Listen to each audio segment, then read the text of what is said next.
On Tuesday, January 24. Our first item on the agenda is public comment. Is there anyone from the public that would like to speak today? All right, seeing none. Our next item is the consent agenda, which includes approval of the minutes from January 10 and also the auditing of checks and purchase order activity and the emergency purchase report. Is there a motion for the consent agenda? Motion. Is there support? Support. Okay. Any questions or comments on the consent agenda? Yes, Chair, I would like to remove item C from the consent agenda to be considered separately. Okay, all right, we can remove item C, which is the emergency purchase report. Any other questions or comments on the consent agenda? Okay, so we'll go ahead and approve the consent agenda without item C. We'll take that up in just a minute here. So all those in favor of approving items A and B on the consent agenda, please say yes. Yes. All those opposed, please say no. Motion passes. All right, so our next item would be the emergency purchase report from the consent agenda. We need a motion from Commissioner McLeod. Yes, I move to consider item C separately from Yes. the consent agenda. All right, is there support? Support.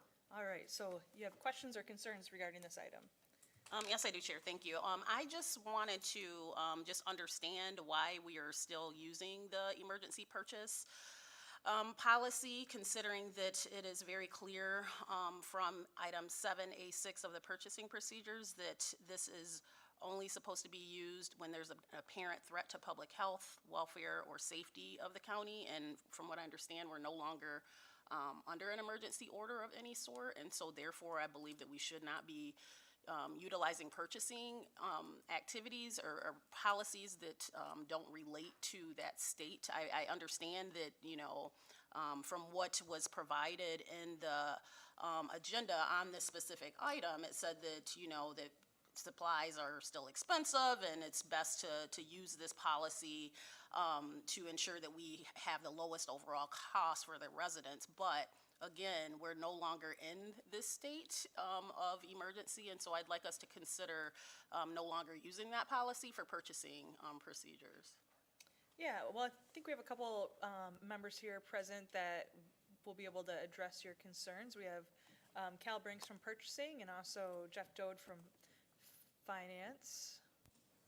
So it looks like Cal is going to come up and help us out here. Thanks for joining us this morning. Morning, Commissioners. My name is Cal Brinks. I'm your purchasing agent and purchasing manager here at the county, if you don't happen to know me. And Commissioner, thank you for asking the question. That's a great question and one that we consider quite frequently. So, you know, we came out of COVID and we're used to the emergency associated with COVID in 2020. But since then, we've kind of moved into another crisis. And though it's not necessarily a county stated crisis, it's a world market supply chain crisis. And we live with it daily.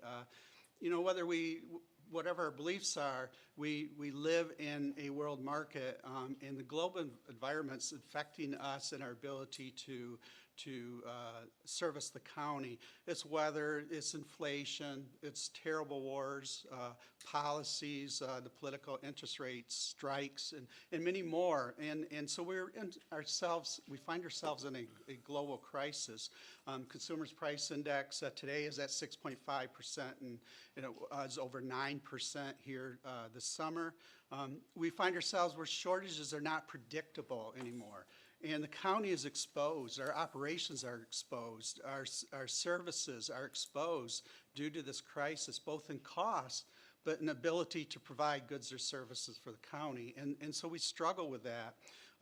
We see now popping up in all of our contracts terms that say all prices are quoted and may be charged at any time and change without notice. All prices are subject to adjustments on account of specifications, quality, raw materials, cost of shipping arrangements, and anything else that applies, and that's popping up. So we're dealing with that here in the county and our ability to supply goods and services. We live with a purchasing policy and procedure, and it's a good one. It's up to date, and the board maintains it, and it's valued, and we consider to do that. But our strategy on procurement needs to change a little bit as we live in the environment that we did, which is prompting a decision that you're questioning, rightfully so. When our bids now are quoted with 15 days typically or less.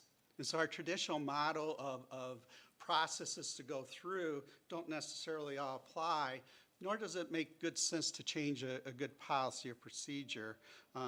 Honor pricing and delivery is a challenge for us. Procurement strategies needs to change, especially on our high-profile contracts. I could recommend a policy change, but I don't recommend it. And under this case, it was awarded under urgent.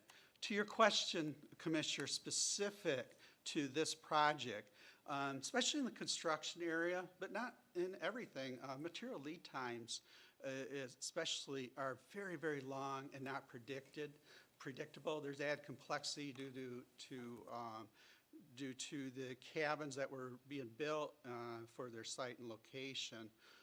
When we're dealing with this situation in December, we're considering this the 1st of December. The Finance Committee, my options are to come and ask for exception to the bid policy under our current policy. Our December 20 meeting was canceled, and we have to make these decisions on it. Specific to the parks and why we'd make this decision for that one, it's pretty clear is the lead times are very long. There's complexity with the bid, and we wanted to get it done and get the construction company off-site before the camping season started. And so under the urgence, after consulting with others of the county leadership, the decision was that would be best, and to navigate to a company who has won recent bids here at the county, who has several contracts that they're performing that could do the service that we had a trust to. So I'm giving you a very long answer on that. We don't do this very often. In this instance, we had substantial conversation and felt that this was, under the urgent portion, a good decision for the county, one of the core principles of the county. So I've given you a very long answer. Hopefully that addresses it. But I hear you and understand what you're saying. Yes, I appreciate your explaining all of that, and I understand, where pricing is, and Sure. and definitely think that, we should do everything we can to get the lowest pricing for our materials. But I don't agree that we're currently in a public health, welfare, or safety of the county issue, and I do feel that we need to no longer use this policy for that particular reason. And so I would like I don't know what is next, but I do feel that we need to be very transparent with our purchasing policies. And if you as a purchasing manager can, make these decisions, I get it, along with leadership, that doesn't include a transparent process. I think that that's a problem for the county. And so I just, again, would like us to consider no longer using this emergency policy, given that it is very specific to public health, welfare, and safety of the county for being used. Thank you. Commissioner Wooden. Thank you, Chair. Thank you, Cal, for the explanation. And, I'll be the first to say, I as someone who also deals with procurement professionally, I get the frustrations that you're dealing with. But I also do have to say, even going back, it's an apparent threat to public health, welfare, or safety. The way you're explaining it to me, even while deserving, and I understand the desire to get the cabins up and running, I just can't help but see that that's not necessarily a threat. It's a hindrance. It's a significant inconvenience. But I don't see it as a threat. And while I think you acted with the best of intentions, and I don't question that for a second, I do wonder if it is worth a revision to our purchasing policy so that we can have a more clear fleet of foot response to the changing market that creates a more tailored process for you, so that we can maintain a high level of transparency while allowing you to, our purchasing department, to be responsive to the changing market. If it's, given as you've explained it, it seems as if you used reliable bidders that we've used in the past. You likely have pricing from the past. I also realize in this market the pricing has changed a lot, but if there's a way of creating it so that bids are within a range of previous bids, so that we're seeing that the costs are within the market or are a low-cost option, that you're retaining the right to make that choice.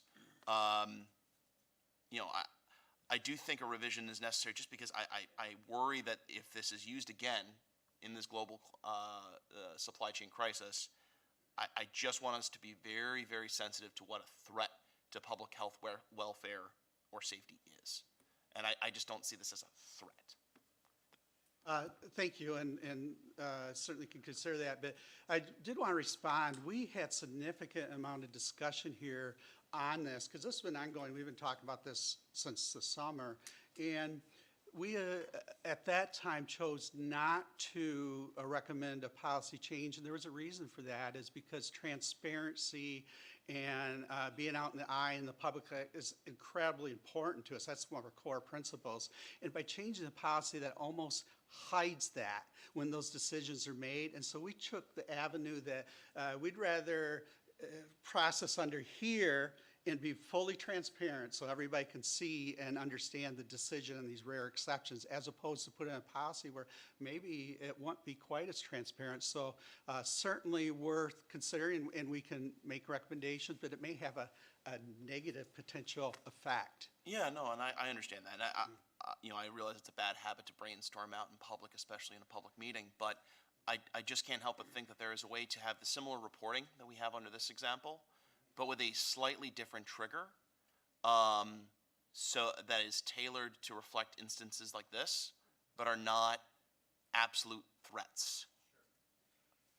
We, of course, I would defer to our administrator, and we certainly could make that change on it for you.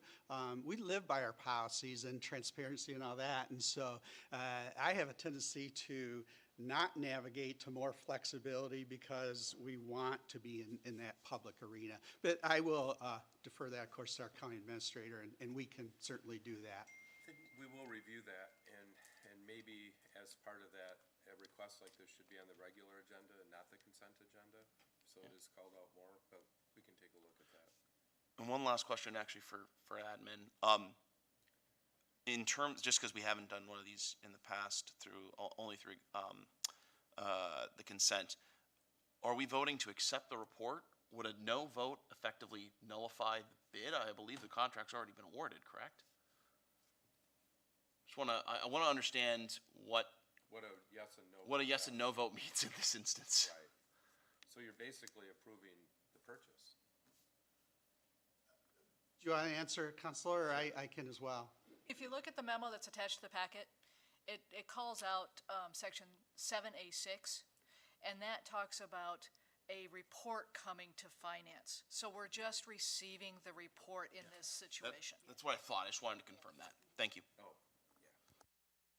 All right, Commissioner Antor, do you still have a question? Thank you, Chair. Morning, Cal.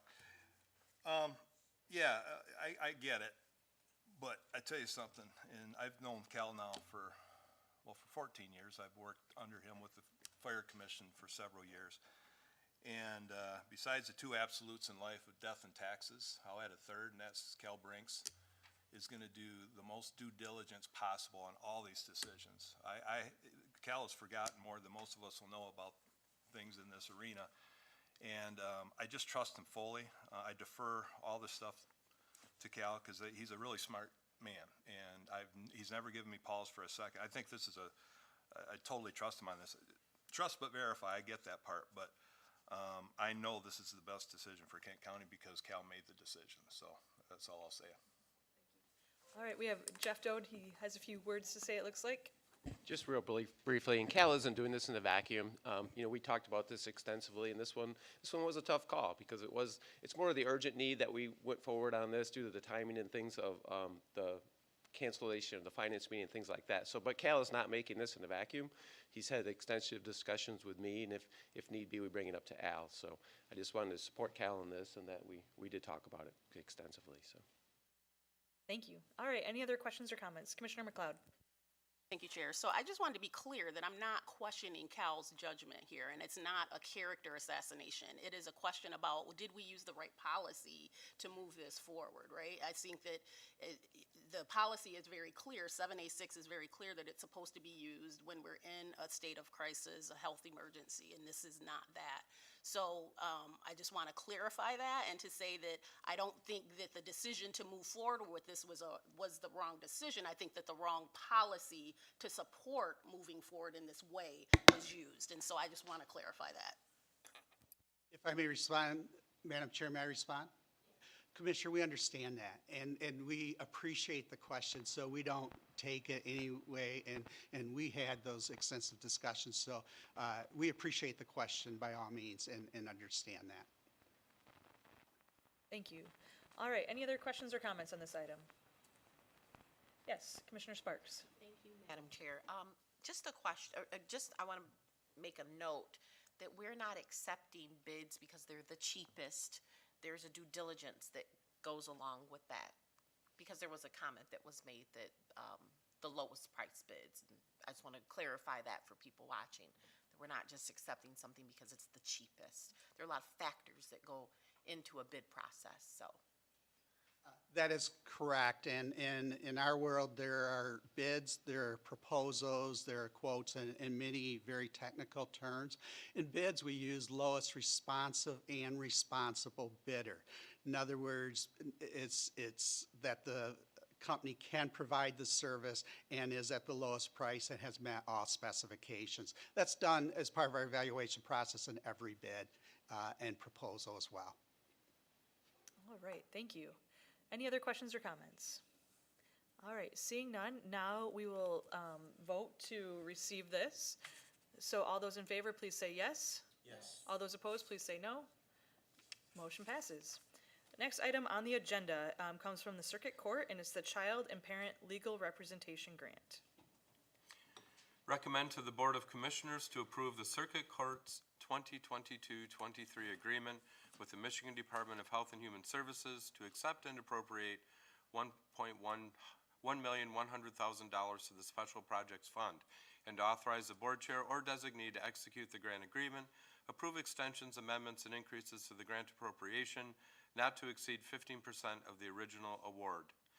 The United States Department of Health and Human Services, via the MDHHS, provides funds to counties to provide legal representation to eligible children and parents in child welfare legal proceedings. The Circuit Court's 2022-23 agreement with the MDHHS provides for the $275,000 of funding from MDHHS and a local match of $825,000. The local match is appropriated in the Circuit Court 2022 and 2023 general fund budgets and will be transferred out of the respective budgets upon acceptance of the grant. The grant period is October 1, 2022 through September 30, 2023. Corporate Counsel will review and approve all documents as to form. Thanks, Al. Is there a motion for this item? Support. Moved and supported. Any questions or comments? All right, we do have members from the Circuit Court here today. All right, seeing none, all those in favor, please say yes. Yes. All those opposed, please say no. Motion passes. Next item on the agenda comes from the Circuit Court as well. It's the Quality Legal Guardian Ad Litem Grant. Action requested. Recommend to the Board of Commissioners to approve the Circuit Court's 2022-23 agreement with the Michigan Department of Health and Human Services to accept and appropriate $350,000 to the Special Projects Fund and to authorize the board chair or designee to execute the grant agreement, approve extensions, amendments, and increases to the grant appropriation not to exceed 15% of the original award. MDHHS provides funding to Kent County to provide improved legal representation to children and parents in child protective legal proceedings. The Circuit Court's 2022-23 agreement with the MDHHS provides for $350,000 of funding from the MDHHS. Grant dollars will be used to provide mandatory training to all child welfare attorneys. The grant period is October 1, 2022 through September 30, 2023. Corporate Counsel will review and approve all documents as to form. All right, thank you. Is there a motion for this item? Motion. Moved by Commissioner Sparks. Is there support?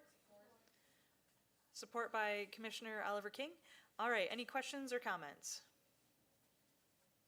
All right, seeing none. All those in favor, please say yes. Yes. All those opposed, please say no. Motion passes. Next item on the agenda is from Kent County Community Action. It's the KCCA Weatherization Deferral Reduction Program Grant. Yes, and I'm on my way there. Somehow buzzed right past it. Should bookmark these, I guess. I think it is. It is bookmarked. Is it? You want to read mine? Yeah. I'll zoom in. It's the last page, it's 45 on 45. All right. Action requested, recommend to the Board of Commissioners to accept and appropriate $72,500 from the Michigan Department of Health and Human Services for the Weatherization Deferral Reduction Program to the 2023 Kent County Community Action Fund, to authorize the board chair or designee to execute the documents related to the funds and approve extensions, amendments, and increases to the grant appropriation not to exceed 15% of the original award. Kent County Community Action has received notification of an allocation for the Weatherization Deferral Reduction Program Grant, WXDEF. This grant will be used to correct conditions that make a residence ineligible for weatherization services deferred from participating in weatherization. Improvements and repairs to make a residence eligible for weatherization may include but not limited to mold remediation, outdated wiring, roof repair, replacement, and minor plumbing repair. The 2022 WXDEF grant assisted 10 households to become eligible for weatherization by completing asbestos encapsulation, moisture control measures, structure repair measures, repair and replacement of outdated wiring, and roof repair. This program operates from January through September 2023 and is funded from the State of Michigan fiscal year 2023 budget. Corporate Counsel will review and approve all documents as to form. All right, is there a motion for this item? Support. All right, moved by Commissioner Sparks, supported by Commissioner Wooden. Question or comments? Commissioner McLeod? Thank you, Chair. Just a quick question here. So, is there, I guess it'd be nice to know how many households we might be able to support with this dollar amount. It seems pretty low to be doing the type of work that is noted here. Could you give me an estimate on how many households might be able to be eligible for weatherization services with these dollars? We estimate between 8 and 10 homes, and 10 were completed last year through this program. And last year was the first year. It was a pilot through the state, and this is the second year. So perhaps over time they'll invest even more funds in this, but for this year it'll be 8 to 10 homes. Okay, thank you. All right, any other questions or comments? Commissioner Antor? Thank you, Chair. I was just curious, that isn't a big amount, and one really bad house could suck up most of that, depending on, we talk about foundations and things of that nature. At what point do you make the determination that a house is just too far? It may be livable, but it's not cost-effective to try to do what you do. Yeah, our weatherization team has done this for many years and probably have to make those judgments on a regular basis. And they have already identified the 8 to 10 homes that will be done this year based on reviewing applications and inspecting the homes. So I think it's a judgment call based on their experience of which ones it makes sense to invest this kind of limited funding in. Thank you. Any other questions? All right, Commissioner Sparks. Here, I move the motion for knowing that that was our history, not having a lot of homes. A lot of people have not responded to the program. It's an excellent program. If there's anybody that's watching, this program is a program that will help with the winterization of the homes, especially for those low income seniors that do not have, money to pay those high bills when it comes to the heat. So I'm really thankful that Kent County has this program. Thank you. And we do many more weatherization projects than this during the course of the year. This is the prepare homes to participate portion. Thank you. Any other questions or comments? Seeing none, all those in favor, please say yes. Yes. All those opposed, please say no. Motion passes. That brings us to our next item on the agenda, which is miscellaneous. Is there any commissioner miscellaneous today? I just have one item. Following this meeting, we have the Insurance Authority meeting. If you haven't had a chance to attend that, I think our meetings were last year on that, so I would encourage you to attend and learn more about the program that we are working on implementing. So any other Commissioner miscellaneous at all? All right, seeing none, we are adjourned, and our next meeting will be Tuesday, February 7 at 8:30 a.m. Thank you. Have a wonderful day.